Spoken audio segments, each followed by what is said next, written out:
Auzubillahi minash-shaytanir-rajim. Bismillahir-rahmanir-rahim.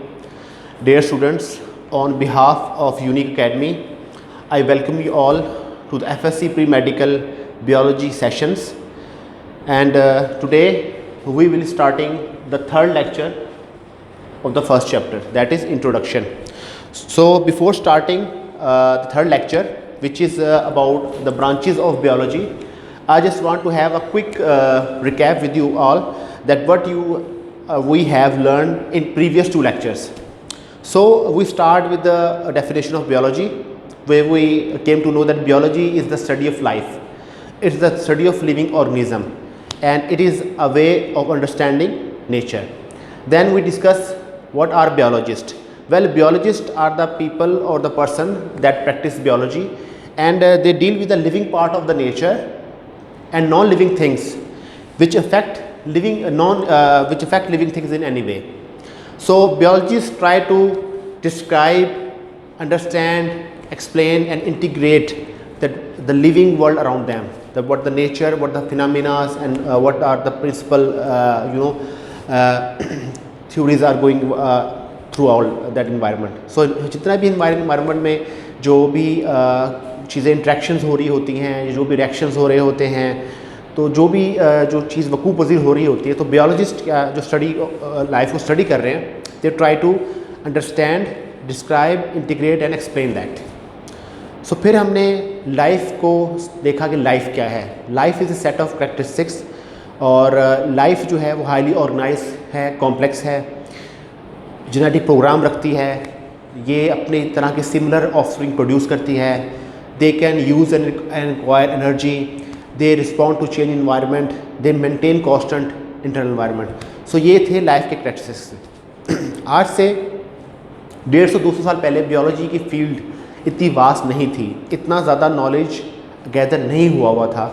लेकिन जो वक्त गुजरता गया, लॉज आते गए, डिफरेंट प्रिंसिपल्स आते गए, कंट्रीब्यूशंस बहुत ज़्यादा बढ़नी शुरू हो गई. बहुत ज़्यादा साइंटिस्ट ने बहुत ज़्यादा चीज़ों पर काम किया. कुछ साइंटिस्ट ने इन्वायरमेंट पे काम किया, कुछ ने बीमारियों पर, डिजीज़ पे रिसर्च की, कुछ ने ह्यूमंस पे रिसर्च की, कुछ ने एनिमल्स पे रिसर्च की, कुछ ने सॉइल पे रिसर्च की, जिसने पानी पे रिसर्च की, दरियाओं पर, समुद्रों पर. तो इसी तरह क्या हुआ कि जो बियोलॉजी है उसका नॉलेज बहुत ज़्यादा एक्सपेंड होता गया. और जो नॉलेज एक्सपेंड होता गया, तो ये हमारे लिए ज़रूरी हो गया कि हम बियोलॉजी को डिफरेंट ब्रांचेस में हम उनको डिवाइड कर दें, ताकि हम उनको इफ़ेक्टिवली स्टडी कर सकें. तो आज हम देखते हैं कि जो बियोलॉजी की जो फील्ड है वो बहुत ज़्यादा ब्रांचेस में बटी हुई है, और उसकी मेन रीज़न ये है कि हम उसको उन ब्रांचेस को इफ़ेक्टिवली जो है वो स्टडी कर सकें. सो इन ब्रांचेस को आज हम आपसे डिस्कस करेंगे. इनमें टोटल 18 ब्रांचेस हैं, ठीक है, जिनमें से 9 ऐसी ब्रांचेस हैं जिनका आपकी बुक में सिर्फ एक सिंगल लाइन या सिंगल वर्ड एक्सप्लेनेशन है, ठीक है. और कुछ तकरीबन जो 9 आपकी ब्रांचेस हैं उनको ज़रा एलेबरेटली जो है वो इन्होंने मेंशन किया हुआ है, तो हम उसी तरह फिर उनको वन बाय वन करेंगे. तो हमारा मकसद यहाँ पे ये होगा कि इन ब्रांचेस को हम देखें कि ये ब्रांचेस हैं क्या, इनकी स्पेशलाइजेशन है क्या, ठीक है. तो लेट्स स्टार्ट. हम इनको जो है ब्रांचेस को वन बाय वन देखते हैं. तो we will start with ecology. So हमारी जो पहली ब्रांच है बियोलॉजी की वो है इकोलॉजी. सो पहले जो फर्स्ट लेक्चर से आपको ये तो पता होगा टर्म का कि जहाँ पर ओलॉजी आएगा, लॉजी, तो उसका मतलब होगा क्या, स्टडी ऑफ. ये वर्ड की मीनिंग जो है लॉजी, ये थ्रू आउट आपके एफएससी और थ्रू आउट जो आपका प्रोफेशन होगा उसमें आपको हेल्प करेगी. तो यहाँ पर भी ये वर्ड आ रहा है, सफिक्स आ रहा है, ये सफिक्स है. इंग्लिश में इसको क्या कहते हैं, सफिक्स, जो कि वर्ड के एंड में लगता है. तो ये स्टडी है. तो हम पहला अगर वर्ड देखें तो वो है इकोलॉजी. तो इको जो है लैटिन में कहते हैं इन्वायरमेंट को, ठीक है. तो इकोलॉजी क्या हुआ, branch of biology that study the environmental relations, ठीक है. ये बियोलॉजी की वो ब्रांच है जिसमें हम इन्वायरमेंटल रिलेशंस को स्टडी करते हैं. इन्वायरमेंटल रिलेशंस क्या हैं, जो हमारा आबो हवा है, हमारी जो इन्वायरमेंट है जिसमें प्लांट्स हैं, ट्रीज़ हैं, हम ह्यूमंस हैं, ठीक है. वायरस, बैक्टीरिया, फंजाई, ये सारा जो एक इन्वायरमेंट है, ठीक है ना, उसकी जो आपस में रिलेशन है वो क्या है। तो जैसे कि हम देखते हैं कि हम फसलें उगाते हैं, ठीक है, फसलें उगाने का मकसद क्या है कि हम पैदावार हासिल करें, उससे हम अपने खाने पीने की चीज़ें हासिल करें। ये कपास है तो उससे हम कपड़ा बनाने का इस्तेमाल करें। हम जानवर पालते हैं, मवेशी पालते हैं, या हमारे इर्द गिर्द जंगल है उसमें जो जानवर रह रहे हैं, ठीक है, तो उनका इंटरेक्शन जो है, उनका रिलेशनशिप जो है वो हम इकोलॉजी में स्टडी करते हैं। सो मैंने जस्ट आपसे इसको एक्सप्लेन किया है, लेकिन बुक में ये सिर्फ सिंगल लाइन लिखी हुई है कि ये इकोलॉजी क्या है, इन्वायरमेंटल रिलेशन। तो हम यहाँ जस्ट ऐड कर देंगे कि ecology is the branch of biology. अब जहाँ पर भी हम जो ब्रांच को पढ़ रहे होंगे तो उसमें हम स्टार्ट में हम यही पढ़ेंगे कि this is the branch of biology, ठीक है। तो इसी तरह इकोलॉजी क्या है, this is the branch of biology that study environmental relations, ठीक है। वो रिलेशन किसी का भी हो सकता है, ह्यूमन का ट्री से हो सकता है, ह्यूमन का एनिमल के साथ हो सकता है, ह्यूमन का अपने सॉइल के साथ हो सकता है, ठीक है। तो ये हम इकोलॉजी के अंदर स्टडी कर रहे हैं। सो सेकंड ब्रांच है वो है एम्ब्रियोलॉजी। तो ओलॉजी का मतलब है स्टडी ऑफ। एम्ब्रियो क्या है और ये बनता कैसे है। एम्ब्रियो कैसे बनता है कि जब फीमेल एग जो है, ठीक है, और मेल स्पर्म जो है जब आपस में मिलते हैं तो इनके मिलने से बनता है जाइगोट, ठीक है। और जब जाइगोट जो है वो फर्दर आगे सेल्स में डिवाइड होना शुरू हो जाता है, ठीक है, तो वो क्या शक्ल इख्तियार कर लेता है, एम्ब्रियो। और ये एम्ब्रियो ही होता है कि जो इम्प्लांट होता है और फिर जो आगे चल के एक बेबी में डेवलप हो जाता है, ठीक है। सो एम्ब्रियोलॉजी क्या है, डेवलपमेंट को स्टडी करता है। This is the branch of biology, this is the branch of biology that study development of embryo, यानी कि ये एम्ब्रियो की डेवलपमेंट को स्टडी करता है। Development of embryo. एम्ब्रियो कैसे बनता है, जब फीमेल एग और मेल स्पर्म आपस में मिलते हैं तो उनके मिलने से बनता है जाइगोट, और जाइगोट जो है वो मज़ीद आप में डिवाइड होकर एम्ब्रियो बना देता है। ये एम्ब्रियो क्या होता है, फिर जाके चल के इम्प्लांट हो जाता है फीमेल की बॉडी में, और फिर ये क्या करता है कि वक्त के साथ डेवलपमेंट होकर ये फिर एक न्यूनेट यानी कि एक बच्चे की सूरत में बन जाता है। अब ह्यूमंस जो है वो डिफरेंट एनिमल्स के अंदर डिफरेंट जो है वो गेस्टेशन पीरियड है। जैसे हम देखते हैं कि चूज़ा जो है, अंडा जो है, उसमें से 21 दिन में चूज़ा निकल आता है अगर हम उसको 38 या 41 डिग्री सेल्सियस के ऊपर रखते हैं, टेम्परेचर के ऊपर, तकरीबन 21 दिन के ऊपर। लेकिन जो ह्यूमन है, जो उसका चाइल्ड है, वो तकरीबन 9 मंथ्स लेता है, ठीक है। It take 9 months for an embryo to develop into a baby. 9 months.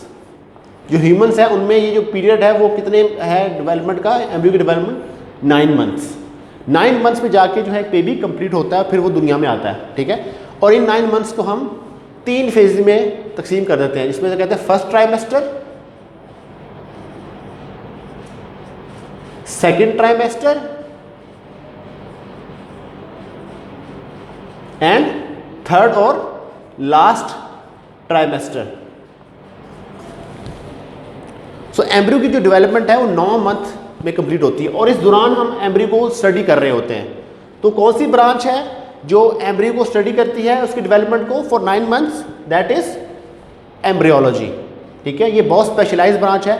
जब आप आगे चल के मेडिसिन में या फार्मेसी में आप जाएंगे तो आप पढ़ेंगे, लेकिन आप इसको जो है MBBS में ज़्यादा एलेबरेटली पढ़ेंगे पूरे 9 मंथ्स को, कि हर डे में जो है, हर पासिंग डे में एम्ब्रियो की जो डेवलपमेंट है वो कैसे हो रही होती है, उसमें क्या चीज़ें ऐड हो रही होती हैं। जैसे फर्स्ट ट्राइमेस्टर में बच्चा जो होता है उसका दिल डेवलप होता है, उसका नर्वस सिस्टम डेवलप होता है, उसका एक ढांचा बनना शुरू होता है, ठीक है। लेकिन शुरू में वो एक मिट्टी का गूंदी हुई मिट्टी नज़र आती है आपको, ठीक है। सेकेंड ट्राइमेस्टर में उसका साइज ग्रो होना शुरू हो जाता है। थर्ड ट्राइमेस्टर में उसके जितने भी ऑर्गन्स हैं वो फुली डेवलप होते हैं, और फिर वक्त आता है कोई इंडिपेंडेंट हो जाता है, और then it come out to the world. So embryology क्या है, study of development of embryo. Third है फिजियोलॉजी। वेल ओलॉजी अगेन मैं बार बार करता रहूँगा ताकि ये वर्ड आपको याद हो जाए, क्योंकि ये वर्ड थ्रू आउट आपको फर्स्ट ईयर सेकेंड ईयर इनमें इनकाउंटर होता रहना है, ठीक है। तो फिजियोलॉजी क्या है, physiology is the branch of biology that study function, that is the branch of biology that study function. किस चीज़ का function, well function of human body, function of human body. अब ये कौन कौन से फंक्शन हैं जो ह्यूमन बॉडी के हम फिजियोलॉजी में स्टडी करते हैं? आप देखते हैं कि हम ब्रीथ कर रहे हैं, ये हमारा फंक्शन है, ठीक है। हमारा नर्वस सिस्टम काम कर रहा है, कंडक्ट कर रहा है इलेक्ट्रिसिटी को, ये हमारा फंक्शन है। मैं मूव कर रहा हूँ आपके सामने, ये मेरा बॉडी का फंक्शन है, ठीक है।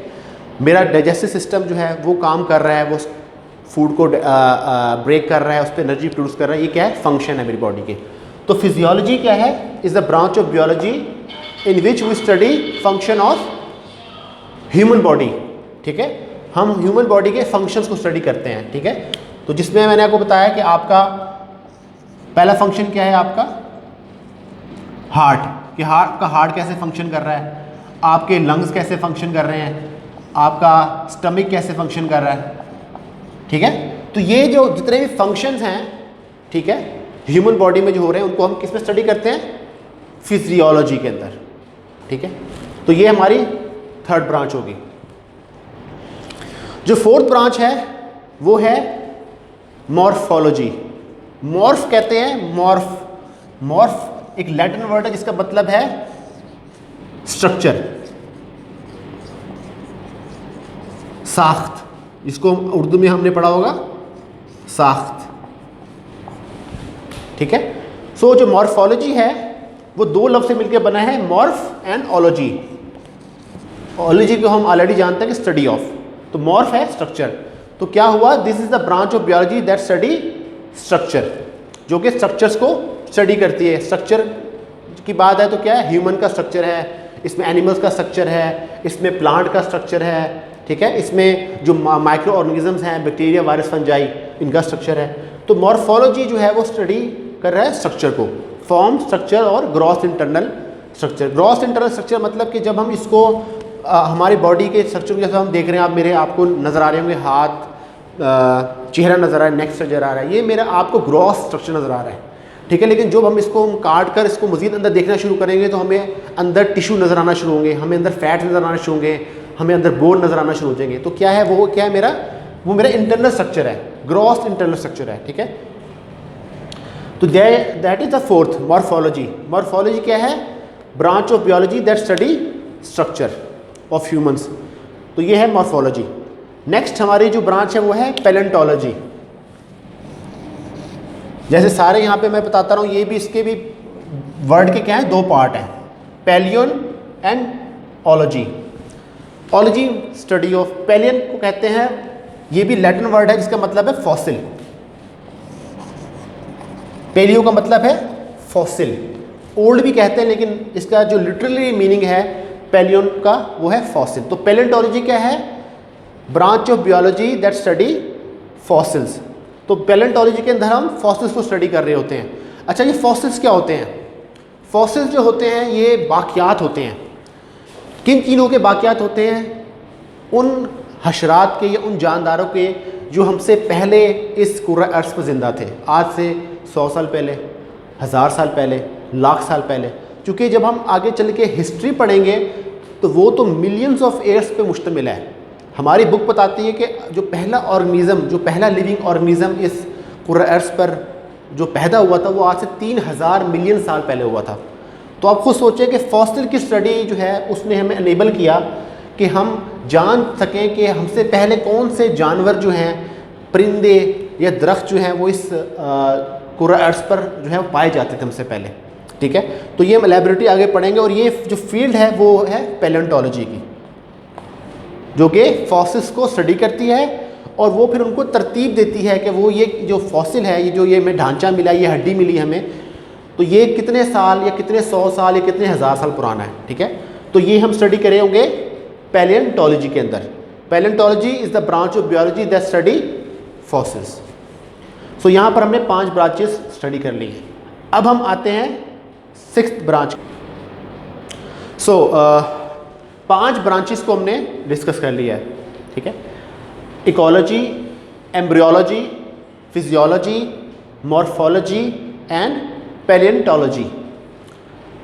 बुक में एक सिंगल वर्ड सिर्फ इसका दिया हुआ है, ठीक है। मैं एक्सप्लेन आपसे कर रहा हूँ ताकि आपकी अंडरस्टैंडिंग अच्छी डेवलप हो जाए, और क्योंकि अब हम अपने इनिशियल लेक्चर्स में हैं तो जितनी ही हमारी बेसिक्स अच्छी हो जाएंगी इंशाल्लाह आगे चल के हमारे लिए बहुत आसानी होगी स्टडी करना, समझना चीज़ों को, राइट। तो इसीलिए मैं थोड़ा एलेबरेट करके कर रहा हूँ ताकि हम चीज़ों को अभी से हमारा एक अच्छा अपना एक बेस बना लें। हमारी बेस अच्छी होगी तो आगे चल के जितने भी चैप्टर्स हैं ये सब चीज़ें रिपीट हो रही होंगी, एक दफ़ा नहीं, दो दफ़ा नहीं, ये बारहा रिपीट होने वाली ये चीज़ें ये, ठीक है। तो क्यों ना इनको हम स्टार्ट से ही अच्छी तरह जो है वो उनको हम समझ लें, ठीक है। तो जब हम स्टार्ट से ही हमारी एक अच्छी अंडरस्टैंडिंग डेवलप हो जाएगी इन चीज़ों की, तो इंशाल्लाह आने वाले चैप्टर्स में जहाँ इन चीज़ों ने बार बार रिपीट होना है तो ये हमें बॉदर नहीं करेंगी, हमें तंग नहीं करेंगी, हमें बार बार पीछे जाके देखना नहीं पड़ेगा कि ये क्या चीज़ थी, राइट। तो अभी से आई इनकरेज यू कि अभी से आप बुक्स को पढ़ें, अपनी बुक को स्टडी करें, और ये टर्म्स को हम जिस तरह एक्सप्लेन कर रहे हैं इस तरह अपनी अंडरस्टैंडिंग डेवलप कर लें आप, ठीक है। सो सिक्स्थ जो है ब्रांच वो है हिस्टोलॉजी। सिक्स्थ ब्रांच क्या है? हिस्टोलॉजी। तो अगर वर्ड हिस्टोलॉजी को देखें तो ये दो पार्ट्स हैं इसके, हिस्टो एंड ओलॉजी। लॉजी तो आप जानते हैं स्टडी ऑफ, तो हिस्टो क्या है? हिस्टो लैटिन वर्ड है जिसका मतलब है टिश्यू, राइट। तो हिस्टोलॉजी क्या हुई? The branch of biology that study tissue, histology. Histo का मतलब भी टिश्यू है, राइट। तो आपको रिमेंबर करना आसान होगा कि हिस्टोलॉजी क्या है? Is the branch of biology that study tissue. अच्छा, टिश्यू क्या होता है? ये जो हम जो हाथ साफ करने, नाक पोंछने के लिए इस्तेमाल करते हैं वो टिश्यू नहीं। टिश्यू जो है, जब हम आगे बायोलॉजिकल ऑर्गेनाइजेशन पढ़ेंगे नेक्स्ट चैप्टर में तो आपको ज़्यादा एलेबोरेटली में समझाऊंगा, लेकिन अभी मैं इसको आपको बता दूं कि जो टिश्यू होता है वो लूज बंडल होता है सेल्स का, that is loose bundle of cells that perform a specific function,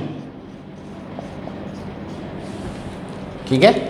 ये जो ये वर्डिंग है ना, ये सेम टू सेम आपकी बुक की है, ठीक है। अगर आप अपनी बुक भी खोलेंगे तो सेम वर्डिंग आपको मिलेगी कि टिश्यू क्या है? लूज बंडल ऑफ सेल है जो कि एक स्पेसिफिक फंक्शन को परफॉर्म कर रहे होते हैं। तो टिश्यूज़ की एग्जांपल आप जहन में लेकर आए, तो सबसे पहले जो मैं आपसे शेयर करूंगा टिश्यू की एग्जांपल वो है मस्कुलर टिश्यू। मस्कुलर टिश्यू, ये जो मसल्स हैं, राइट, ये हमारे मस्कुलर टिश्यू हैं। जो हमारे मसल्स हैं ये किनके बने हुए हैं? मस्कुलर टिश्यूज़ के बने हुए हैं। और ये क्या करते हैं?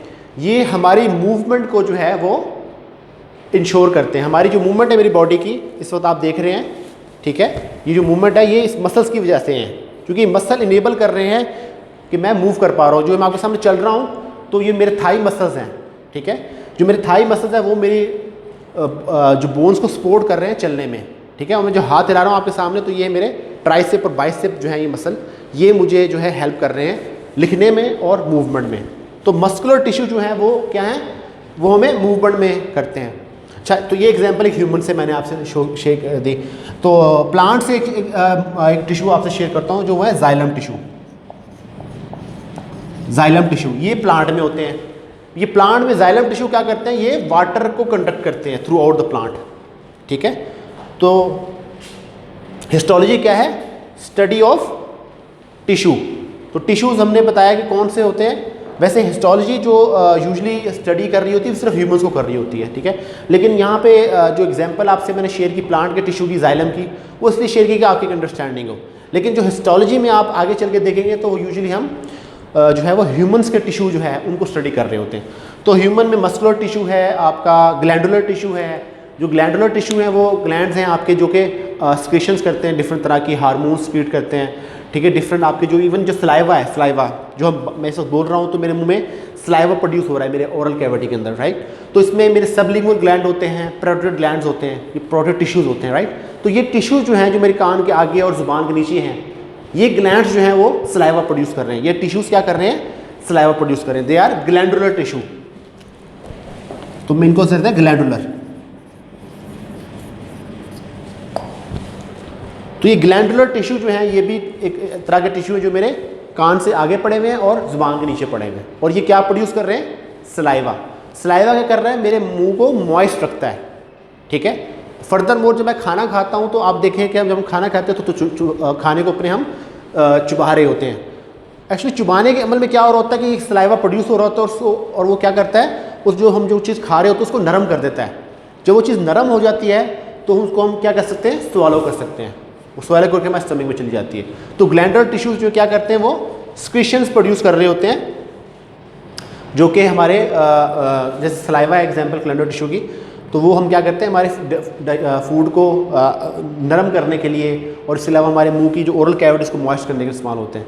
तो जस्ट एक वर्ड है टिश्यू बुक में हमारे, लेकिन जस्ट एलैबोरेट कर दिया आपसे, ताकि आगे चल के हम टिश्यूज़ के बारे में पढ़ रहे होंगे तो आपके लिए एक जो है ईजी अंडरस्टैंडिंग होगी, राइट। तो हिस्टोलॉजी क्या है, it is the branch of biology that study tissue, ठीक है। सो 7th ब्रांच क्या है, दैट इज एवोल्यूशन। एवोल्यूशन क्या है, branch of that, evolution is a branch of biology that study the ancestral history. Ancestral क्या है, अबाव वजदाद, हमारे जो एंसेस्ट्रल हिस्ट्री है उसको जो हम स्टडी करते हैं वो करते हैं एवोल्यूशन के अंदर, कि हम जो आज ह्यूमन आपके सामने खड़े हुए हैं, राइट, हम कैसे जो है वो एवोल्यूट हुए हैं।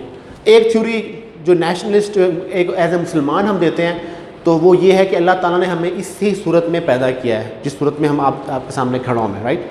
लेकिन जो एवोल्यूशनिस्ट हैं, जो कि जो एंसेस्ट्रल हिस्ट्री को कहते हैं, वो ये कहते हैं कि जिनमें एक जो डार्विन है, ठीक है, डार्विन जो है वो कहता था कि जो ह्यूमंस हैं वो जो है वो मंकीज से जो है वो एवोल्यूट हुए हैं, राइट। और वो उनको किस तरह प्रूव करता है, पैलेंटोलॉजी की मदद से।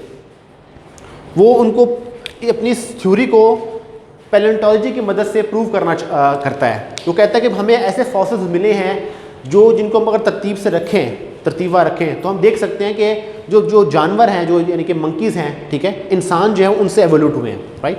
तो एवोल्यूशनरी एंसेस्ट्रल हिस्ट्री जो है वो एवोल्यूशन में हम स्टडी कर रहे होते हैं, ठीक है।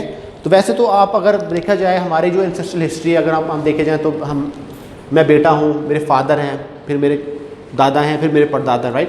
तो evolutionary history as a human हम इतना ज़्यादा इंटरेस्ट हमारे नहीं होता। मैं मोस्टली लोगों को हमें दादा या परदादा तक पता होता है कि हमारे कौन हैं, राइट। लेकिन अगर आपसे कोई पूछे कि आपके जो परदादा हैं उनके फादर का नाम क्या है या उनके फादर के फादर का नाम क्या है, तो मोस्टली हमें नहीं पता होता, राइट। मुझे भी अपने परदादा तक पता है कि मेरे परदादा का नाम उमर था, उसलिए उनके फादर का क्या नाम था, आई डेंट नो दैट, राइट। तो जो एवोल्यूशन है उसमें हम एंसेस्ट्रल हिस्ट्री जो है उसको स्टडी करते हैं, राइट, कि एक चीज़ जो है वो कैसे वजूद में आई। तो दैट इज़ एवोल्यूशन। ये बहुत एक लेटेस्ट ये ब्रांच है जो अभी भी जिसको बहुत ज़्यादा जो है वो स्टडी किया जा रहा है, बहुत ज़्यादा इसमें ब्रेक थ्रूज आ रहे हैं, बहुत ज़्यादा इसमें काम किया जा रहा है, राइट। तो एवोल्यूशनिस्ट एक बड़े मशहूर हैं, उनका नाम है युवाल नोआ हरेरी। ये हैब्रू यूनिवर्सिटी इसराइल में हिस्ट्री के तारीख़ के प्रोफेसर हैं, और ये कहते हैं कि आज से 1 लाख साल पहले जो इंसान है उनकी 6 स्पीशीज़ थी, यानी कि उनकी 6 नस्ल के इंसान थे दुनिया में, जिनमें होमो फ्लोरेंस थे, होमो इरेक्टस थे और होमो सैपियन भी थे। इस वक्त जो हम जो हैं, हमारा बायोलॉजिकल नेम क्या है, यस हमारा बायोलॉजिकल नेम है होमो सैपियंस, होमो HO होमो सैपियंस। सैपियन कहते हैं, होमो कहते हैं सेम, सैपियन कहते हैं समझदार, वाइस समझदार, होमो सैपियन। तो हमारी जो स्पीशीज़ है ह्यूमंस, हमारा बायोलॉजिकल नेम क्या है, होमो सैपियंस, राइट।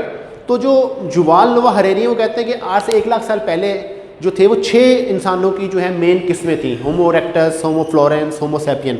लेकिन हुआ क्या, होमो सैपियन जो बहुत समझदार थे, जो शिकार करना जानते थे, जो धोखा देना जानते थे, जो अलाइंस कहते हैं करना जानते थे, उन्होंने क्या किया, उन्होंने आहिस्ता आहिस्ता बाकी 5 स्पीशीज़ को, यानी 1 लाख साल पे जो ये मुहित है, उन्होंने बाकी 5 स्पीशीज़ को ख़त्म कर दिया कुरार से। और इस वक्त तकरीबन 7.7 अरब जो हैं वो 7.7 बिलियन की पॉपुलेशन है होमो सैपियंस की इस पूरा अर्थ के ऊपर। 7.7 बिलियन की पॉपुलेशन होमो सैपियंस यानी ह्यूमंस की हमारी सब करंट है, और ये बढ़ रही है। तो ये क्या है, एवोल्यूशन। एवोल्यूशन क्या है हमारी एंसेस्ट्रल हिस्ट्री। अच्छा, 8th ब्रांच है दैट इज़ जेनेटिक्स, जो कि हेरिडिटी को यानी कि जो हमारी मोरिसियत जो है हमारी, जो कि हम अपने बाप दादा से हासिल करते हैं खसूसियात, उसको स्टडी करता है, मोरसियत कहते हैं इसको। अब कई लोग कहते हैं, जैसे मुझे फॉर एग्जाम्पल कई लोग देखते हैं चेहरा, तो मुझे कहते हैं कि आपका चेहरा तो अपने नाना अबू से बहुत मिलता है, आपकी आंखें अपने नाना अबू से बहुत मिलती है, आपका कद बहुत मिलता है। तो ये क्या है, दैट इज़ हेरिडिटी, मोरसियत है, जो कि क्या हुआ, जो मेरा जो कद है वो क्या हुआ मेरे नाना से, मेरी मदर और मेरी मदर से मुझ में फिर वो आगे डिलीवर हुआ। तो ये क्या है, जेनेटिक्स, जो कि जीन्स को स्टडी कर रहा होता है। ये ब्रांच ऑफ बायोलॉजी है दैट स्टडी जीन्स, हेरिडिटी, मोरसियत को वो स्टडी करता है, राइट। तो जीन्स हमने लास्ट लेक्चर में डिस्कस किया था कि ह्यूमंस में कितने जीन्स होते हैं, क्रोमोसोम्स होते हैं 46, जो कि 23 पेयर्स में होते हैं, और ये हमारे सब कैरेक्टरिस्टिक्स को डिफाइन करते हैं। जो 9th ब्रांच है वो है जू जियोग्राफी। जू क्या है, ये वर्ड ये देखा आपने पढ़ा, जू, ऑफ कोर्स चिड़ियाघर। जू का मतलब है एनिमल, एक्चुअली मीनिंग जो जू का है वो है एनिमल का। जियोग्राफी मतलब जो हमारी जो ज़मीन है, जो हमारा रीजन्स में बटी हुई है डिफरेंट उसमें, तो वो उसको कहते हैं जियोग्राफी। तो जू जियोग्राफी क्या करती है, that is the branch of biology that study the distribution of animals in nature. Distribution of animals in nature के, जो हमारी नेचर्स में एनिमल्स कैसे डिस्ट्रीब्यूट हुए हैं। जैसे आप देखते हैं कि कुछ जानवर ऐसे जो कि सिर्फ पहाड़ी इलाकों में पाए जाते हैं, जैसे पहाड़ी बकरे हैं, कुछ सांपों की समय मारखोर जो है वो आपको पता है मैदानी इलाकों में नहीं पाया जाता, वो पहाड़ी इलाकों में पाया जाता है। कुछ परिंदे हैं वो ख़ास हैं, वो ठंडे इलाकों में पाए जाते हैं। कुछ परिंदे ख़ास हैं जो कि सर्द इलाकों में पाए जाते हैं। कुछ मछलियाँ हैं वो सिर्फ डीप सी ओशन में ही पाई जाती हैं, जैसे वेल है वो कभी साहिल किनारे पे नहीं होंगी, राइट। तो जो डिस्ट्रीब्यूशन है एनिमल्स की नेचर में, उनको स्टडी करते हैं हम जू जियोग्राफी में। जू मतलब एनिमल, राइट। ये इसका मतलब ही, जू का मतलब क्या है, एनिमल है, right. Keep in mind, terminologies आ रही हैं, स्टार्ट है अभी से, इनको हम समझ लेंगे इंशाल्लाह तो हमारे लिए ईजी होगा। तो यहाँ तक हम अपना लेक्चर कंक्लूड करेंगे, ठीक है, ताकि हम जो अपने रिकैप भी कर सकें और फिर आगे चलेंगे बाकी 9 ब्रांचेस को। तो इस तरह फिर हमारा लेक्चर कंप्लीट हो जाएगा। तो हमारा यह 3rd लेक्चर कंक्लूड होता है, ठीक है। Then we come back to the 4th lecture और we complete the remaining branches of biology. So thank you so much, have a nice day.